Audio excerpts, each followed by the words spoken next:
답답한 하나님의 마음을 시원케 할 수 있는 것이 충성입니다. 믿음뿐만 아니라 충성도 희귀한 시대에 사명을 따라서 충성되이 살아가는 사람은 그 한 사람의 존재 자체가 좋은 약과도 같고 보석과도 같아서 진귀하고 귀합니다. 시대와 상황에 따라 변하거나 변질되지 않고 한결같이 변함없이 하나님을 충성스럽게 섬기는 일은 하나님의 마음의 갈증을 해결하는 일이고, 또한 그러한 사람이 주의 마음을 시원케 하는 사람이라고 성경은 말하고 있습니다. 그를 보느냐? 그는 세상에 무릎 꿇지 않은 사람이다. 그리고 그는 나에게 충성된 이니라. 이러한 칭찬을 받는 것이 보통 일이 아니라는 것이죠. 그리고 이러한 일들을 삶을 살아가는 동안 하면서 살아가야 합니다. 왜냐하면 우리의 삶은 한 번일 뿐인 것이죠. 그래서 여러분, 우리가 삶을 살아가는 동안 혁혁한 능력을 보이거나 비상한 재주를 발휘하는 것에 우리가 삶을 살아가면서 혁혁한 능력을 보이거나 비상한 재주를 발휘할 때가 있습니다. 그런데 그런 혁혁한 능력이나 비상한 재주를 발휘하는 사람에게 있어서 충성이라는 덕목이 갖추어지지 않으면 그의 본심이 금방 드러나고 그 사람의 저변에 있는 것이 무엇인지를 시간이 조금만 지나가면 금방 알 수 있습니다. 그래서 충성 또는 충성스러움이 빙산처럼 충성과 충성스러운 이 자질이 빙산의 저변처럼 잘 갖추어지지 않은 사람은 그의 삶과 그의 뿌리가 얕아서 그의 본심이 금방 드러나든지, 아니면 그의 능력이 그것뿐이었구나, 그것 이상일 줄 알았는데 그것뿐이었구나라는 것을 금방 알게 된다는 것이죠. 믿음의 깊이가 더해가는 것처럼 또한 충성의 깊이도 깊어져야 합니다. 그리고 우리가 충성을 따라서 살아가는 삶 가운데 충성스러움을 따라서 우리의 삶의 여러 가지 이 기도나 또한 교회를 위한 봉사나 이러한 것들을 한결같은 마음으로 삶을 이끌어 가야 할 것입니다. 그래서 충성도 배워야 돼요. 타고나는 것이 아닙니다. 누가 믿음을 타고난다고 했습니까? 믿음을 누가 타고난다 했습니까? 믿음은 타고나지 않아요.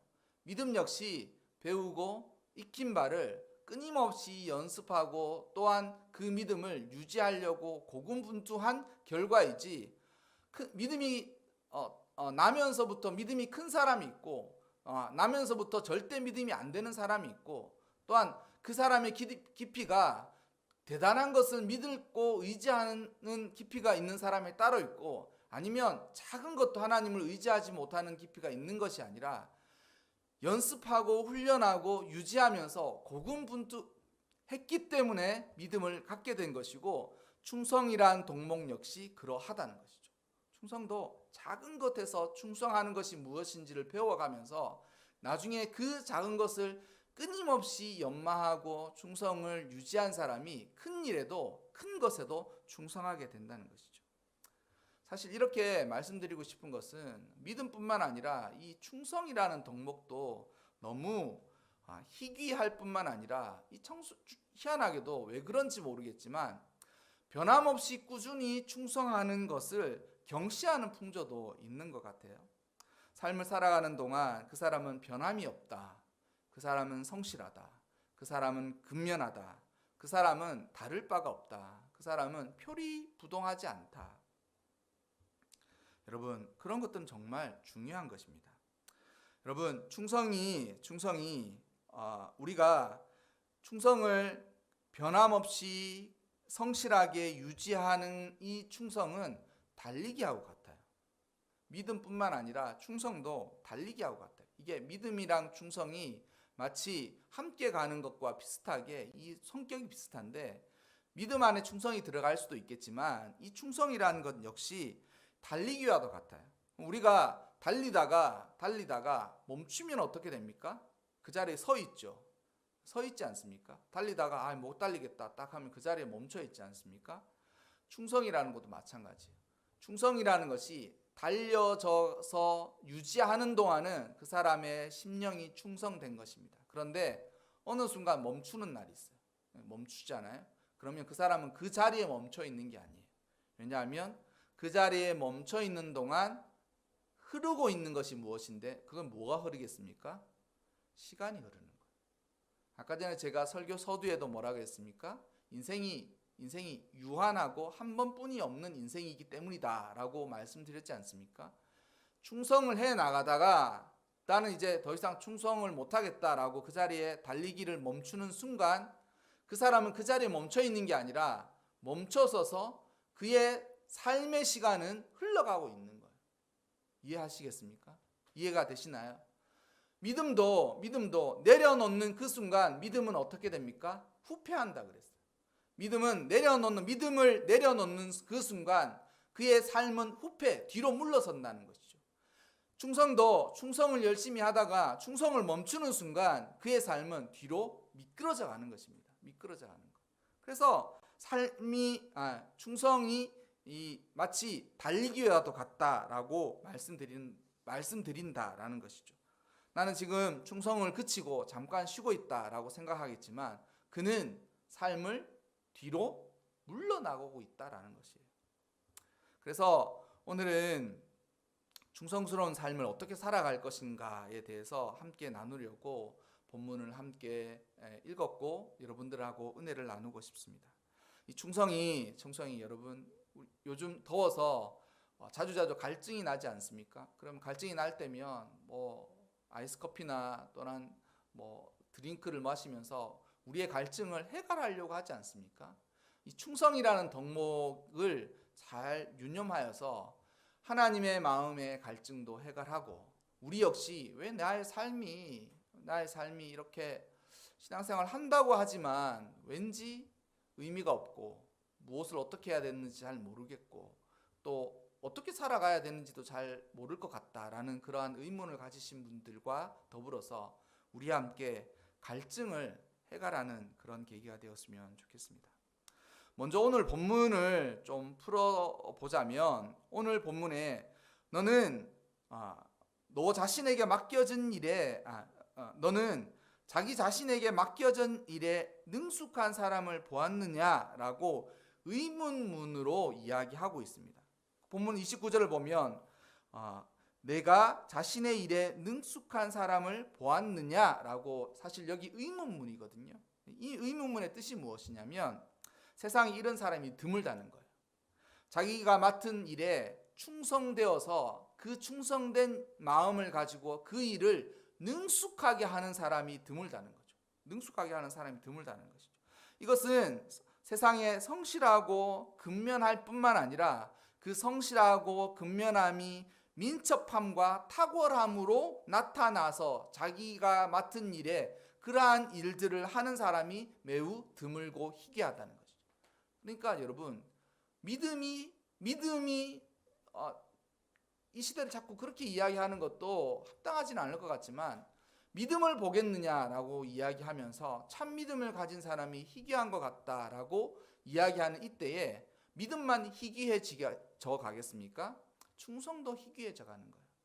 변함없고 자신의 맡은 일에 최선을 다할 뿐만 아니라 그 최선의 수준에서 탁월함의 경지까지 끌어올려서 자기가 맡은 일에 이 성경에 나와 있는 것처럼 능숙한 사람을 보았느냐라고 말할 때 능숙한 사람이 있다라고 말하는 것처럼 이 희귀해, 드물다라는 것이죠. 이 시대에 참 믿음을 보았느냐? 참 믿음이 희귀하죠. 참된 충성을 하는 사람이 있느냐? 충성된 사람이 드뭅니다. 은혜로 거듭나서 그 은혜를 충만하게 자기 삶 가운데 녹여서 그 은혜의 삶을 충만하게 살아가고 있는 사람이 있습니까? 보기가 어렵다라고 되어 있다는 것이죠. 그래서 여러분 성경에서도 나와 있는 것처럼 드물고 희귀하다라는 것이 일반적이고 또한 성경에서도 그렇게 말하다는 것이죠. 자기가 맡겨진 일에 책임감을 가지고 최선을 다하는 충성일 뿐만 아니라 그 최선을 다하는 일이 무엇이든지 간에 그 일로 말미암아 그 일이 마치 일이 달라져서 범상한 것이 아니라 그 일을 대하는 그 사람의 태도와 자세가 범상해서 그 일 자체가 존귀해지는 정도로 충성하고 헌신하는 사람이 되어야 할 것입니다. 그것이 믿음의 열매들이고 은혜의 열매들이에요. 여기 본문에 나와 있는 능숙한이다라는 이 단어는 마히르라는 뜻입니다. 이 단어는 사실 이런 뜻이에요. 어떤 뜻이냐면 민첩함. 그러니까 단기간 이 빠른 시간 내에 그 일정 수준 이상까지 결과물을 만들어내는 것이 이 단어의 뜻이에요. 민첩함이라는 것은 어떤 일을 하는데 이게 시간이 오래 걸리거나 그 하는 일들 중에 서툴러서 이 결과물을 내는 데까지 오래 걸리는 것이 아니라 아주 잽싸고 빠르게 이 일을 잘 한다는 것이죠. 또한 그 일을 시간적으로 빠르게 할 뿐만 아니라 그 일의 결과가 아주 능숙한 결과물, 그러니까 솜씨 있는 결과물을 내는 것이 이 마히르라는 능숙한 단어의 뜻입니다. 그러니까 어떤 일을 재빠르게 할 뿐만 아니라 아주 그 솜씨가 좋은 모습을 이야기한다는 것이죠. 여러분, 세상에서 실력이라는 것은 대부분 두 가지로 결정됩니다. 어떻게 결정하냐면 시간과 결과의 탁월함, 이 두 가지가 그 사람의 실력을 결정해요. 여러분, 시간이 만약 무한정 주어진다면 못할 사람이 어디 있겠습니까? 어떤 일을 할 때에 시간을 무한정 주어진다면 그 일을 못할 사람이 누가 있을까요? 그렇지 않습니까? 대부분의 일들은 시간이 무한정 주어지면 공부든 그게 아니면 뭐 일을 하든 것이든 다 할 수 있을 것입니다. 그러나 그렇지가 못하죠. 시간은 늘 한정적이고 주어져 있는 시간은 적지 않습니까?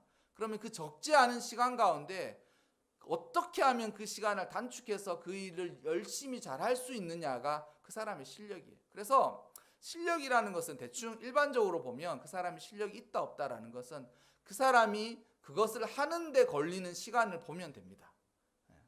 대부분 그래요.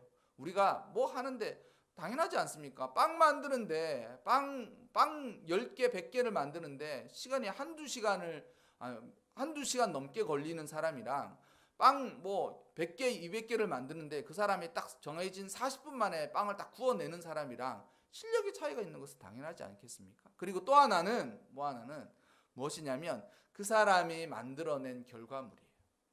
소위 말하는 요즘 사람들이 말하는 맛집이라는 곳은 똑같은 결과물들을 그러니까 그 만들어내는 물체는 똑같아요. 우동을 만들든 만두를 만들든 똑같다는 것이죠. 근데 뭐가 다릅니까? 맛이 다르죠. 그렇기 때문에 맛집이 되는 것입니다. 그 집에 갔는데 그 집에 인테리어가 좋고 친절하고 뭐 사장님이 잘생겼고 또 거기 하는 뭐 아주 위치가 좋고 이런 것들 다 차지하고 맛집에서 제일 중요한 것은 맛이니 이 옆집과 그 집이 똑같은 우동을 팔아도 그 집의 우동이 더 맛있습니다. 똑같은 집의 만두집이지만 그 잘 팔리는 맛집의 만두집은 그 맛이 다르다는 거죠. 결과물 자체가 달라요. 그 양상되어서 나오는 생산되어서 나오는 만들어져 빚어서 나오는 그 결과물이 다르다라는 것이죠. 그래서 여러분 우리가 이 본문에 능숙한 사람이다라고 얘기할 때 저는 달인이라고 생각합니다. 달인. 여러분 달인을 보았습니까? 그 일을 그렇게까지 하는 달인을 보았습니까? 그 일이 그렇게 되어야 된다는 것이죠. 우리의 믿음은 어떠합니까?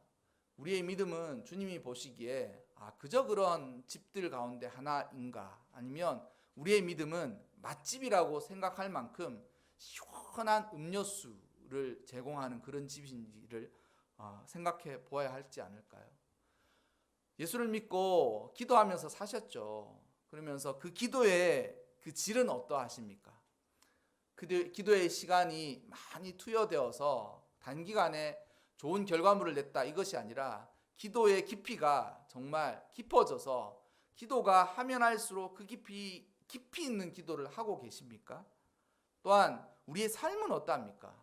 우리의 삶은 믿음과 은혜로 그 삶에 아주 힘과 동력을 얻고 놀라운 일들을 행하면서 마치 삶을 달인처럼 살아가고 계십니까? 교회 봉사는 어떠하십니까? 교회 봉사 몇 년씩 하셨는데 여러분의 교회 봉사는 어떠하십니까? 달인이 되어야 돼요. 달인. 하나님께서 우리에게 요구하시는 그 충성의 모습이 달인과 비슷하다라는 것이죠. 마치 아르바이트생처럼 시키는 대로 이거 해 저거 해 그럴 때만 그것을 하면서 여기서 뭐 좀 하다가 시급받고 월급받고 뭐 얼마까지 있을지도 모르겠고 하다가 가자. 달인은 절대 그런 마음을 가지지 않습니다. 달인은 절대 그런 마음을 가지지 않아요. 그러니 그들이 그 어떤 것을 할 때까지 많은 시간이 투여되고 그 결과로 그 사람이 어떤 결과물을 낼 때 시간이 단축이 되는 거예요. 시간이 단축이 되는 거예요. 그리고 그 사람의 결과물, 그러니까 그 사람이 짧은 시간에도 만들어내는 그 결과물들은 많은 정성과 특별한 노력들이 거기에 숨겨져 있었기 때문에 그런 일들을 하게 되는 것입니다. 그러면 어떻게 이러한 충성을 하면서 살아가야 할까? 첫째는 여러분, 어떠한 사람이 이러한 충성된 삶을 살아갈 수 있는가라는 그 바탕을 알고 있어야 돼요. 똑같은 사람이 하는 것입니다. 똑같은 집이 우동도 만들어내고 만두도 만들어내는 거예요. 근데 그 만드는 자세가 달라. 한 사람이 자신의 삶에 고귀한 가치를 가지고 인간이 인간으로서 인간답게 살아갈 수 있는 확실하고도 분명한 것은 주의 뜻을 발견하는 거예요. 뭐냐면 하나님의 뜻을 발견하는 거예요. 하나님이 나의 삶에 부여하신 뜻을 발견하는 것입니다. 그래서 그 하나님의 뜻을 사명으로 받아들이는 거예요. 우리가 삶을 살아갈 때 내 인생의 의미와 가치를 하나님 쪽에서 발견해야 돼. 하나님이 내 인생의 의미와 가치를 어떻게 생각하시는지 하나님의 사명을 발견해. 하나님이 주신 사명을 발견해야 돼. 그리고 그 주신 사명을 부여잡아야 돼. 이게 정말 중요합니다. 정말 중요합니다. 똑같은 집에서도 만두도 만들고 우동도 만드는데 왜 각 집마다 다르냐? 재료가 달라서 그럴 수 있습니다. 그런데 여러분, 그 만드는 사람의 자세가 달라. 그 만드는 사람의 자세가 다르기 때문에 거기서 다른 맛들이 나오는 것입니다. 물론 그 자세가 다르기 때문에 수많은 다른 사람들은 따라가지 못할 노력을 하기 때문에 결과물이 다른 거거든요. 그런데 그것을 하는 그 사람의 마음이 거기서부터 출발한다는 것이죠. 여러분, 우리의 인생은 항해하는 배와 같아요. 항해하는 배가 인생의 바다에 출렁이는 바다 위에 떠 있는데 만약 목적지가 없다면 어떡하겠습니까?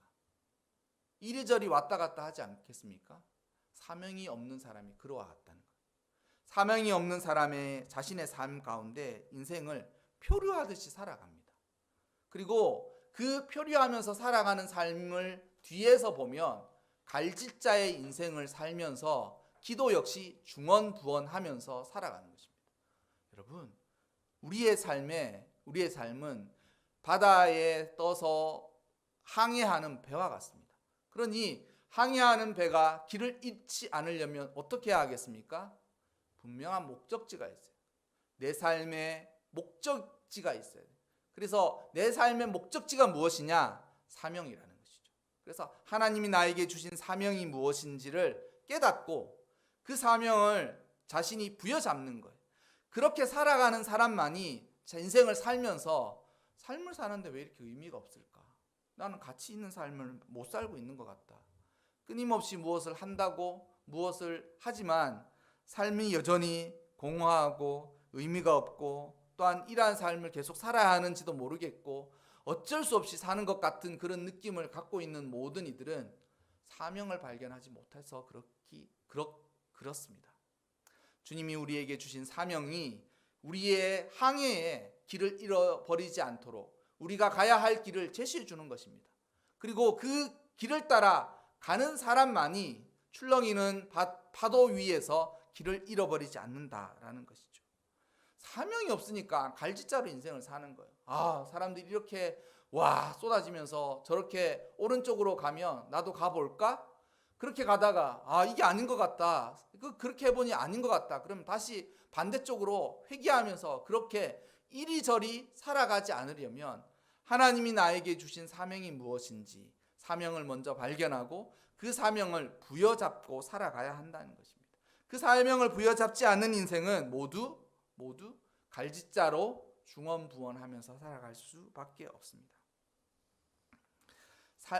사명이 삶의 방향을 제시해줘요. 삶의 방향을 제시해줘요. 하나님은 이 사명 자체가 사실 하나님께서 기대이기도 하지만 하나님께서 주신 사명은 우리 삶 가운데 다양하고 여러 면에서 주어집니다. 성도로서는 사랑의 사명이 있습니다. 사랑해야 되죠. 사랑은 명령이거든요. 주님이 사랑하면 좋겠다라고 얘기하지 아니하시고 서로 사랑하라고 말씀하셨으니 사명인 것입니다. 사명으로 부여받아야 돼요. 기도의 사명을 받으신 분들이 계시죠. 교회를 위해서 기도하면 안 된다고 하나님께서 말씀하시고 너의 기도를 내가 듣고 교회에 은혜를 베풀어 줄 것이니 너는 나에게 꿇어 부르짖으라라고 사명을 주신 분들이 있을 것입니다. 기도해야 돼요. 그리고 섬김의 사명을 받은 사람들이 있을 거예요. 너의 물질로 섬기든 너의 몸으로 섬기든 섬김의 사명을 받은 사람들이 있을 거예요. 그러면 그 사명이 확고하고 분명하면 부여잡으세요. 그리고 확고하고 분명하게 부여잡은 그 사명을 능숙한 지경, 능숙한 경지까지 그러한 사명들을 붙들고 능숙한 경지까지 자신의 이 충성을 끌어올려야만 됩니다. 그래서 마치 아마추어가 아니라 아르바이트생이 아니라 아마추어가 아니라 프로페셔널한 것처럼 프로가 하는 것처럼 자신이 맡은 사명을 그렇게 감당해야 하는 것입니다. 탁월함이 거저 주어질까요? 절대 그렇지 않죠. 우리가 먹는 그 음식 하나도 사람들이 좀 더 맛있는 곳, 좀 더 괜찮은 곳에서 먹기를 원하는데 삶이 거저 주어질 리가 없지 않겠습니까? 탁월함은 절대 거저 주어지지 않습니다. 그 탁월한 경지까지 성실과 근면, 꾸준함, 포기하지 않는 마음, 그리고 스스로 무너져 내려가는 듯한 자신의 마음을 다시 스스로 일으켜 세우면서 주를 의지하고 은혜를 간구하면서 자신에게 주신 사명의 그 목적지까지를 열심히 가려고 하는 사람에게만 그 탁월한 열매가 나타나는 거예요. 그러니까 성공하기 위해서 어떤 한 분야에 성공하기 위해서 2만 시간은 기본적으로 공부해야 된다고 이야기하지 않습니까? 그래서 그게 2만 시간의 법칙, 10만 시간의 법칙이 되는 거예요. 그래서 열심히 한 사람들이 그 성과를 발휘하는 것은 거기에 무한한 노력이 투여되기 때문인 것입니다. 그래서 부여되기 때문인 것입니다. 그래서 사명을 발견하고 또한 그 사명을 발견한 모든 믿음의 사람들이 그 사명을 탁월한 경지까지 끌어올리는 수준으로 충성과 헌신을 다해 가시기 바랍니다. 그러면 이렇게 우리가 그 탁월한 삶을 이렇게 탁월한 결과를 내려면 어떻게 해야 되느냐? 삶을 정돈해야 돼. 이 세 가지가 연결됩니다. 그래서 첫째, 하나님 앞에 충성하고 헌신해서 자신의 일에 능숙한 사람이 되려면 어쩌해야 하느냐? 사명을 발견해라. 그리고 사명을 부여잡으라. 그리고 그 사명을 위해 최선과 최고의 노력을 다 해야 됩니다. 그러니까 드린 시간이 많아야 됩니다. 드린 시간과 노력이 정말 많아야 돼요. 그래서 그 드린 시간과 노력만큼 충성하고 헌신하고 열심과 최선과 그 한 것을 성실하고 끊임없이 해야 돼요. 그리고 마지막으로 그 삶을 중심으로 자신의 삶을 단촐하게 정렬시킬 필요가 있어요. 어떤 한 가지 일이든 몇 가지 일이든 사람의 삶이 정돈되어져 있어야 됩니다. 그건 뭐냐면 목표를 향해서 어떤 한 목표를 향해서 자신의 여러 가지 일들을 그 목표를 중심으로 정돈시켜야 돼요. 정돈시켜야 돼요. 이건 정말 맞는 말이지 않습니까? 여러분, 주일에 하나님을 잘 예배하기 위해서는 토요일을 잘 섬겨야 됩니다. 토요일. 그래서 유대인들의 안식일은 지금의 그 요일 개념으로 토요일입니다. 그리고 그들은 금요일을 어떻게 이야기하느냐면 예비일이라고 얘기했습니다. 뭐냐면 삶을 그렇게 정돈하는 거예요.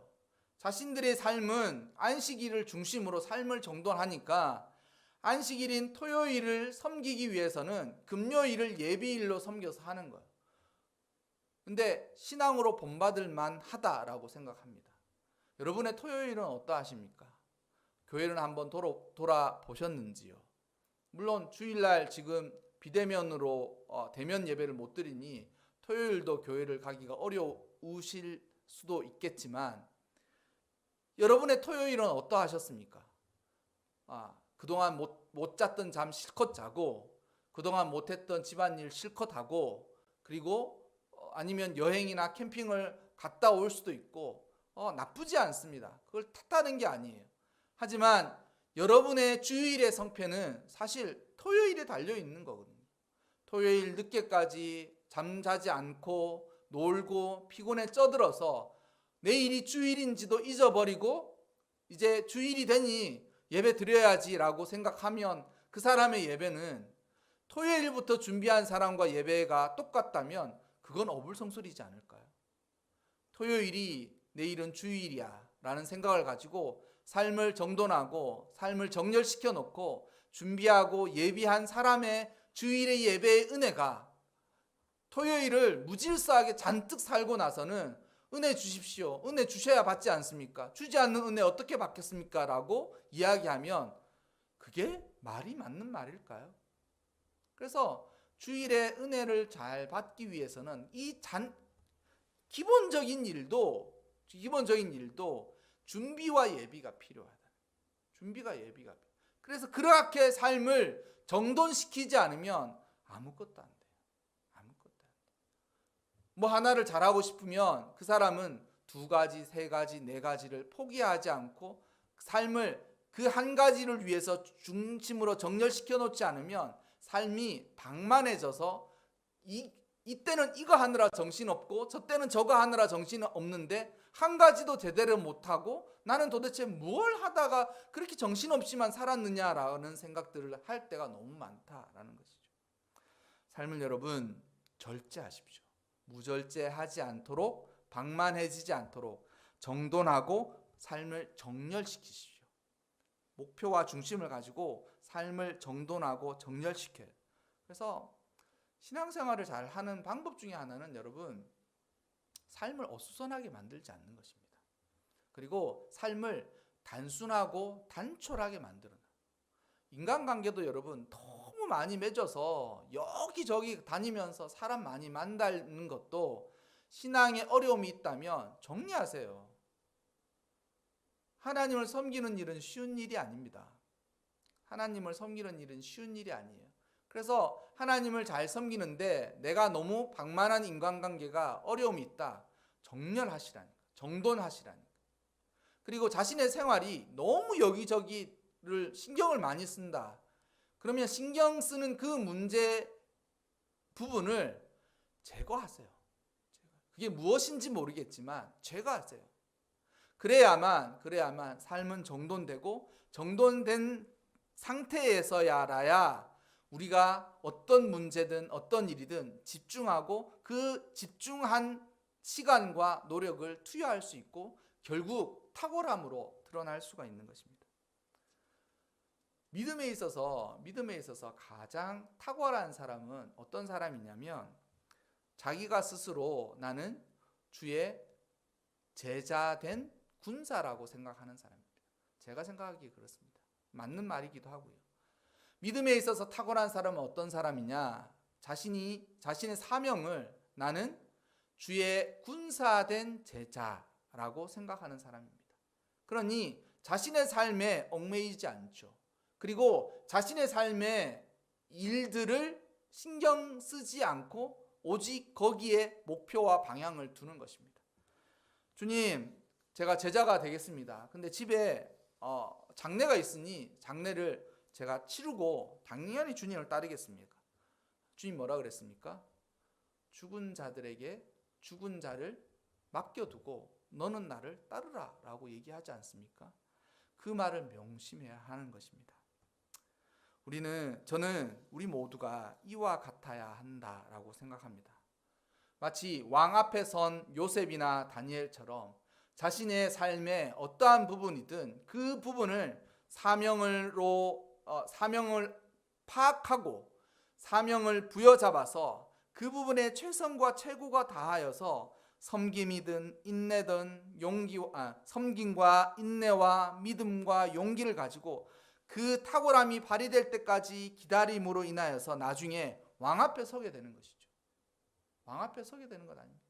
대표적인 사람이 제가 구약에서 생각해 보니까 많은 사람들이 있겠지만 요셉과 다니엘이 아주 대표적인 것 같습니다. 왕 앞에 서게 되는 것이죠.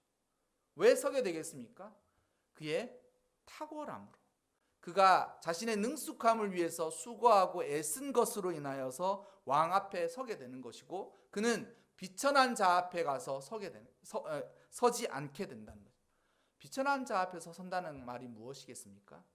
아주 천한 사람 앞에서 머리를 조아리는 거예요. 그러니까 천한 사람 앞에서도 머리를 조아리니 더 천한 사람이 되는 것 아니겠습니까? 그런데 진실로 충성된 사람은 이 자신의 삶을 능숙하게 잘 살게 되면 왕 앞에 선다는 것이죠. 왕 앞에 존귀와 영광의 자리에 임할 것이다 라는 것이죠. 아마도 이 말을 확장해 가보면 우리는 결국 주님 앞에 설 때에 이 두 부분으로 쫙 나누어질 것입니다. 너무 이 양극단적으로 이야기하지만 주님 앞에 서서 충성된 이 사람으로 칭찬받는 일에 서게 된다는 것이죠. 그렇지 않습니까? 너는 너의 삶에 정말 충성을 다하였구나 라고 주님 앞에 설 때 그러한 칭찬을 들어야 하지 않겠습니까? 여러분, 우리의 삶은 한 번입니다. 그리고 한 번 산 인생은 두 번도 없고 반복될 수도 없습니다. 그리고 이 삶은 살고 나면 끝이에요. 뭐냐면 살고 나면 돌이킬 수 없죠. 그렇지 않습니까? 후회라는 것이 거기서 발생하잖아요. 타임머신이 있어서 돌이킬 수 있다면 가서 그런 일들을 다 다시 제거할 것입니다. 그리고 그러한 실수를 하지 않을 거예요. 하지만 살고 난 모든 것은 그냥 시간에 따라 일이 일어나고 끝인 것입니다. 그러니 삶을 살아갈 때 충성과 믿음의 삶을 이와 같이 살아가야 됩니다. 나의 지금의 충성은 이 충성으로 인하여서 이 한 충성과 헌신은 이것으로 끝나는 것이다. 그러니 최선을 다해서 살아간다는 것이죠.